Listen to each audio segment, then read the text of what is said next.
Most bodyweight glute workouts are clickbait, but this one isn't. Instead of doing endless exercises that get you nowhere, we're gonna train our entire posterior chain, or your glutes, hamstrings, and back as a system so you can stand taller, lift heavier, and move better day to day. Let's grab a mat and get started. All right, we're gonna get started lying on our mat in a bridge. So here we're just gonna be warming up the entire back side of our body, and we're just gonna press up and down. Now, a bridge can be a lot of things that people might not be sure if they're feeling correctly. They might feel it in their back instead of their glutes. And there's a couple things I want you to keep in mind if that's you. First, when you lift up, your lower back is not gonna arch or dip down. To do this, you wanna press your ribs into your hips. You're imagining like you're sucking them in to make a C curve with your spine. If you see my hands on my hip bones, that's what I'm checking. Another thing you want to make sure you do is press into the ball of that big toe in your heel as you go up and down. This will make sure you're using your glutes to lift, not your calves, not your lower back, not something else. All right, next we're going to do a bridge plus an abduction step away from our body. So we're gonna get up into that bridge, and now I'm gonna use my left leg first because it's facing the camera. We're gonna step up, back into that bridge. We're gonna step out to the side, come into that bridge. While I'm in this position, there's a couple things to keep in mind. First, I'm keeping that lower back tucked under. As I move, I'm trying really hard not to move it. And I'm also fighting to keep my hips stable as I step out. So I don't wanna rotate off to the side and have my hips be at like a diagonal. I wanna keep them as stable as possible and minimize any movement from those hips. That's gonna make sure you keep this in your glutes rather than your low back, rather than another part of your body. Again, keeping your hands on your hips can be a great way just to have that kind of mind-muscle connection cue to do that. All right, now we're gonna do that on that opposite side. I'm gonna switch around a little bit so you can see me. All right, so we're gonna press up into the ball of our big toe, ball of our heel. We're not making sure that back is arching or dipping, and we're gonna step out with that right leg and come back in. Step out to the side, come back in. While you're doing this, the stationary leg is working really hard to keep yourself stable and to help keep yourself upright. So just because your right leg's moving, it doesn't mean you shouldn't feel that in your left glute. All right, we're stepping out to the side, coming back in. If you wanna make this a little bit easier, go up, step out, come in, come down. You don't have to do everything from the top position, but you can to make it a little bit more challenging. All right, next we're gonna do a frog bridge. So we're gonna be on the knife edge of that foot, or that pinky edge of our foot. Our big toes are gonna be kissing, our legs are gonna kind of be out in a diamond like this, and we're gonna press up and down, up and down. So this workout is gonna get harder as it goes along. And one thing this frog bridge variation can do is target that outer glute muscle, or that glute medius muscle. The bridge, and even the bridge with the abduction step, really got into that center part of your glute, or your glute maximus muscle. This variation will target that outer glute as well. If you're a runner, if you are on your feet all day, if you think you have weak glutes or tight hips, you probably need to work on targeting that glute medius. And this frog bridge is a great way to do that. All right, now we're gonna do the harder variation where we're gonna be in a frog bridge hold plus leg lift. So we're gonna hold in that frog bridge position and march our legs up. All right, so holding, back is not arching. I'm pressing into the knife edge of that foot. Lift one leg up, 2, 3, and come back down. I really felt the shakes there. If you did too, leave me a comment. Press hold, 1, 2, 3, come back down.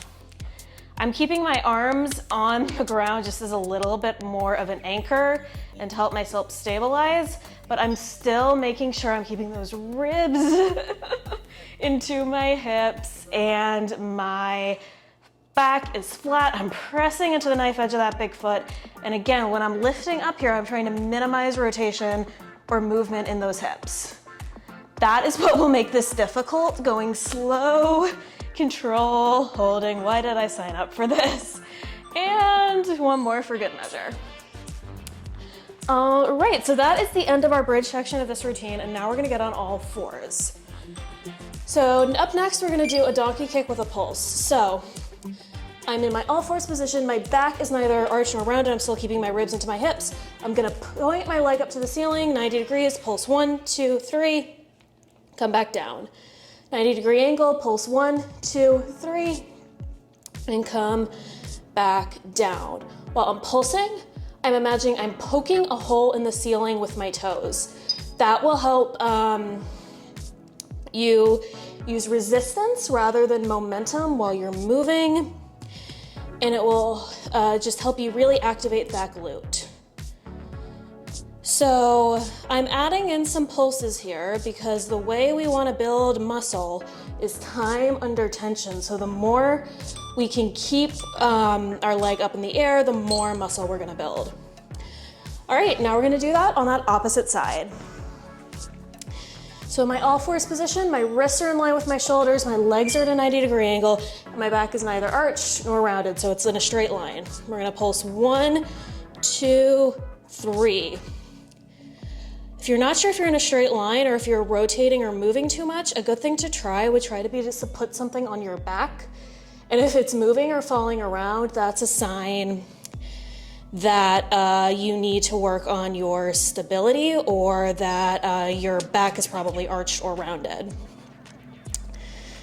So while I'm doing movements like this, the way I make sure I'm working those glutes or to make sure my glutes are firing, one mental cue is that I like to imagine there's a light switch in my butt. Sounds a little weird. And then before I even move, so while I'm in this position, I'm flicking it on. And then as I lift and pulse, it helps get my glutes working. All right, next we're gonna do hip cars. So back in that all fours position, I'm going to go in a circle clockwise and then counterclockwise. My heel, shin, and ankle are flexed. They are parallel with my knee. And we're gonna go clockwise, work on that internal and external rotation as we go counterclockwise.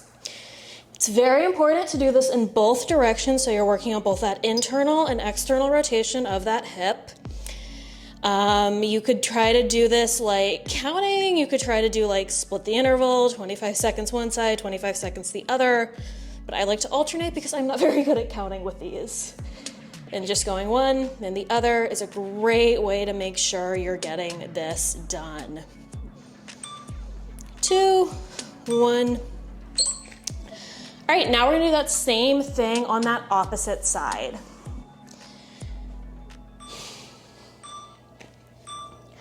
So my heel, shin, and ankle are flexed. We're gonna rotate out to the side, 90-degree angle, come back in. Internal and external rotation of that left or right hip and glute now. Hardest thing for me is to kind of make sure I'm keeping that heel flexed. Heel, shin, and ankle are parallel, making that 90-degree angle with that lower extremity. It's really easy to try to do it like when you're really bending it or really not watching that form. But the closer you can get to that 90-degree angle, the more you're gonna feel this in that outer part of your glute, that glute medius that we talked about earlier. If you wanna do things like squat deeper, run faster, move better day to day, working on this internal and external rotation of your hips is critically important. So that's why it's important to incorporate moves like these hip cars into our workouts. All right, next we're going to do a all fours hamstring curl. So my leg's gonna be straight. I'm gonna get it to about a 180-degree angle, and then we're gonna curl it in and come back down. Hips are straight, my nose is in line with my belly button. That's a great way to tell if my torso is straight. Now we're gonna lift, curl, flex that heel, and come back down. You should predominantly feel this in your hamstrings, but your glutes and your abs are also working here too. Your glutes are working to get that leg up and help keep you stable, and your abs are working to make sure that lower back is not arching. While I'm doing this, I'm trying to make sure that I'm imagining I'm moving through honey or molasses or something really thick. If I'm swinging my leg, I'm really not working my hamstring, but if I'm going slow, I'm hitting that glute and hamstring at the same time. Same exact thing on that opposite side. All right, so right leg out to a straight line, even with my glute, squeeze, and come back down. Squeeze that leg, you're moving through molasses, and come back down. Great way to target your glutes and hamstrings in one move. Lift up, squeeze that glute, curl that leg in, and come back down. If you're not feeling this, check what your back is doing. If your lower back is arching, you're gonna put a lot of your weight into your lower back. If you also feel like you're collapsing into your upper body, check what your back is doing. When I did this here, you can see the difference with that upper body. I'm really trying to imagine when I'm on all fours, I'm resisting the ground with my hands. All right, next we're gonna get back lying on that mat and we're gonna do a hamstring lift. So, we're gonna walk our feet out a little bit longer than a bridge, but not quite 100% straight, and we're gonna lift up. We're gonna press that body weight into our heels, keep those ribs tucked into our hips, and lift up. A move like this one really targets those hamstrings rather than those glutes, so you should really feel this in your hamstrings. We want a slight bend in those knees, but while keeping our legs a lot straighter.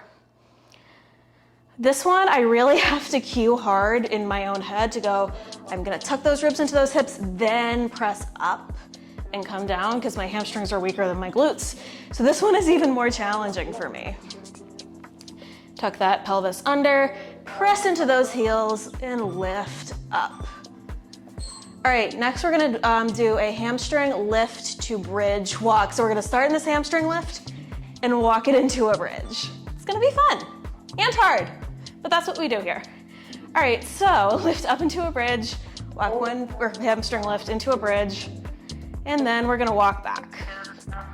Hamstring lift, now I'm gonna do the opposite leg, walk into that bridge and come back. I'm gonna try to alternate here so I can work on that coordination as well as that strength. Now we're gonna walk out, target those hamstrings into that glute bridge as well. You still, while you're doing this, wanna minimize any movement and rotation of those hips where you can. You really want to try to get that movement from those hamstrings, from those glutes, not from those hips. All right, next we're going to do a reverse plank or reverse tabletop. So I'm going to be in this all fours position. My hands are pointed back behind me. And to do the reverse tabletop, I'm going to suck those ribs into my hips, press into the ball of the big toe of that heel, and lift up as far as I can into a 90-degree angle and come back down. So this is the tabletop variation, a little bit easier. And this is a great way to target those back, glutes, and hamstrings all at once. So now I'm gonna do the more difficult version, or the reverse plank. So we're still tucking those ribs into our hips and coming in, or going up, I should say. Tucking those ribs into our hips, pressing into those heels, lifting up, proud chest. We don't want those shoulders creeping up towards our ears, and go up and down. All right, next we're going to do a reverse plank or reverse tabletop, whatever version works for you, and we're gonna add a leg march. All right, so I'm gonna start in this reverse plank. We're gonna march that leg up and come back in. March that leg up, knee to nose, come back down. Still proud chest, shoulders up, gaze up. We're not directing inward and down and slouching. And march. To do this in the easier version, you're just gonna stick your leg up and come back down, or just lift one leg off the ground and come back down while getting up as high as you can. While we're lifting, I sound like a broken record right now, we're minimizing that rotation and we're trying to keep everything as still and as stable as possible. Only 5 more seconds. We can do the more difficult version for 5 more seconds. I believe in you. All right. Now we're gonna lie on our stomach and we're gonna do some froggers. So our feet are back in that diamond bridge position where our big toes are touching, our legs are out in a bit of a diamond, and we're going to press up and in. I'm keeping my arms out in front of me as I press up and in. While I'm pressing in, I really want to focus on pressing those hip bones into the ground as I press up to really target that center part and that outer part of that glute as we go up and down. Press up and come back down. Our big toes are kissing, our heels are kissing. So we go up and down. We want to maintain that diamond shape so we can really target both that inside and outside part of our glute. Got less than 10 seconds left before we go into some prone hamstring lifts. So next we're going to be, again, lying on our stomach. I'm going to press my forearms and fists into the mat, and I'm gonna kick 1, 2, 3, and come down. I'm pressing that hip bone, that pubic bone, into that mat as I kick 1, 2, 3, come back down. 1, 2, 3, and come back down. Again, we're moving through molasses even as we're kicking. We're still imagining there's resistance. We're now like imagining there's a light switch in those hamstrings. When we're in this position with no kicking, we're switching that on as we lift each leg. 1, 2, 3, and come back down. Again, this is a great way to hit those glutes, hamstrings, and back all at once. All right, next we're gonna do a breaststroke. We're gonna stay lying on this mat. We're gonna start with our hands up above us. We're gonna press into that hip bone into the ground to lift those legs off the ground, squeeze those glutes, and we're just gonna swim. Take those arms up in front of our head, do the same thing with both arms on both sides, and come back in. We wanna squeeze those shoulders down our back and together like we're squeezing a $100 bill between them. We don't want them creeping up towards those ears as well. This will really target that upper and lower part of your back as well as your glutes. And if you even want to add some leg kicks here, you can as well to try to make this a little bit more challenging. Want to try to hold here so we can get those glutes and back at the same time. 4 more seconds left. 1. All right, next we're going to do some 90-90s with some hip internal rotation. So I'm gonna get into a 90-90 position on my mat. Front legs at a 90-degree angle, back legs at a 90-degree angle, and we're going to lift off and rotate into that mat. My heel, shin, and ankle are as parallel as I can get them on this left side, and we're gonna rotate in, hold, and come back in. Here, this is not a big range of motion. I would say maybe my ankle is 2 inches max off the ground. And you're just gonna rotate in, hold for about 3 seconds, and come back in. Here, we should feel almost like a cramp in the side or middle part of that glute. That's how you know that internal rotation is turning on right now. Like in those hip cars, that hip internal rotation is something that a lot of people are very weak at. And so having the opportunity to train it very directly in this 90-90 position is a great way to work on both your hip mobility and your glute strength. Because if you wanna like squat deeper, do better in lifts, you have to work on expanding that hip internal rotation. And if you have drills like this where you can actively try to focus on that hip internal rotation, you're gonna increase your chances of doing better with them. So heel, shin, and ankle in parallel. We're gonna rotate in as we lift that ankle maybe 2 inches off the ground. This isn't a big range of motion and you should feel this in your glute as you lift off. We want to try to hold this at the top too, so we get that extra focus, extra time under tension, extra internal rotation practice. This is actually usually not the side that this is harder on for me, but today it feels harder for some reason unbeknownst to me. 1. All right, next we're going to do some hip adductor rocks. So I'm gonna be in a kneeling position.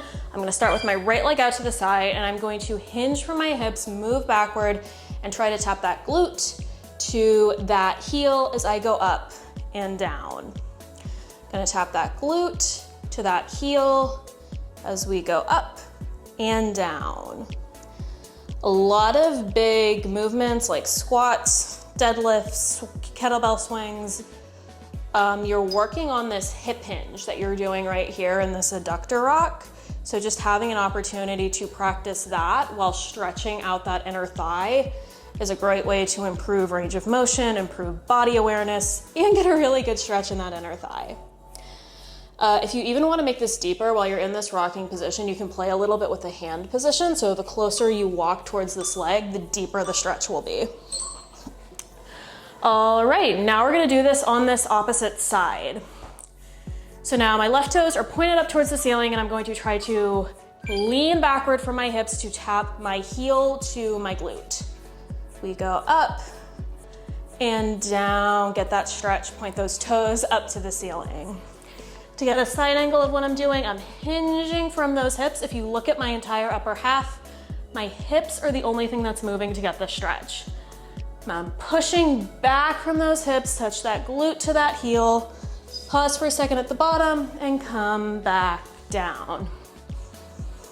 You should feel your glute working a little bit as you go down. If you do, you can tell you're initiating that motion from your hips rather than your shoulders or your back, or a place where you shouldn't be doing that. Again, you want to stay square, keep that nose in line with that belly button as you go up and down. All right, next we're going to do some figure 4 stretches. So I'm gonna get lying on my mat. I'm gonna cross my right leg over my left. I'm going to grab either my hamstring or my shin and just hold.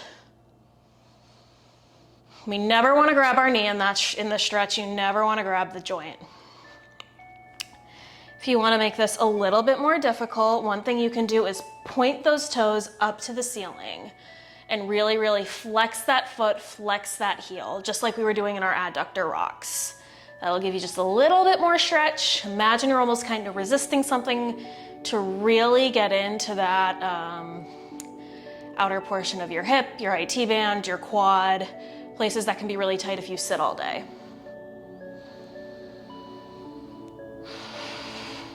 Imagine you're taking tension slowly out of a rubber band. All right, next we're gonna do that on that opposite side. So left leg's gonna be crossed over, and I'm gonna grab my right hamstring or shin. Heel is flexed, gonna grab that right shin, yeah. Just like I did on the opposite side, and we're just gonna hold.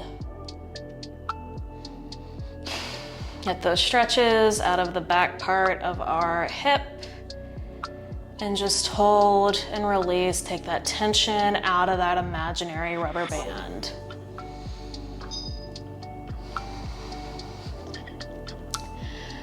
Workouts like this can be a great thing to do if you're crunched for time, if you're crunched for equipment, if you're traveling even, because it gives you the opportunity to really use your body weight to help you get stronger and to do it with no equipment. A lot of variations in this workout where one exercise was a little bit harder.